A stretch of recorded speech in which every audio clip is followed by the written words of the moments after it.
প্রাঙ্গণ, সুখ, সেনুয়া বিধৌদিত এই মনোরম জনপদ ঠাকুরগাঁও। বাংলাদেশের উত্তরের এই জেলা শুধু একটি ভৌগোলিক অঞ্চল নয়, এটি ইতিহাস, ঐতিহ্য, সংস্কৃতি এবং অসীম সম্ভাবনার একটি সমন্বয়। আজ ঠাকুরগাঁও মুক্ত দিবসে আমরা ফিরে তাকাবো ইতিহাসের পাতায় এবং স্বপ্ন দেখব আগামী ভবিষ্যতের। ঠাকুরগাঁও একসময় ছিল রাজাদের রাজ্য। মোগল আমলে এই অঞ্চলটি বিশেষ গুরুত্বপূর্ণ ছিল।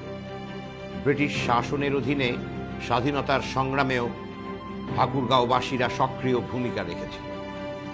1971 সালের মুক্তিযুদ্ধে ঠাকুরগাঁও জেলা পাকিস্তানি হানাদার বাহিনীর বিরুদ্ধে সাহসী প্রতিরোধ গড়ে তুলেছিল। 1971 সালে 9 মাস সংগ্রামের পর আজকের এই দিনে ঠাকুরগাঁও শত্রুমুক্ত হয়। আজ ঠাকুরগাঁও মুক্ত দিবসে আমরা সবাই মিলে শপথ করি ঠাকুরগাঁওকে আরো উন্নত করে তুলব। আমরা সবাই মিলে কাজ করব ঠাকুরগাঁওকে বাংলাদেশের একটি উজ্জ্বল শহরে, একটি উজ্জ্বল জেলায়, একটি তারকা হিসেবে পরিণত করব। আর এই সম্ভাবনা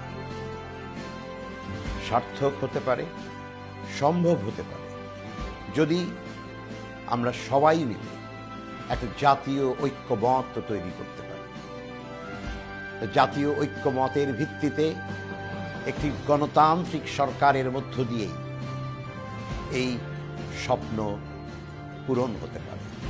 আসুন আমরা সমগ্র বাংলাদেশ আজ নতুন করে শপথ নেই।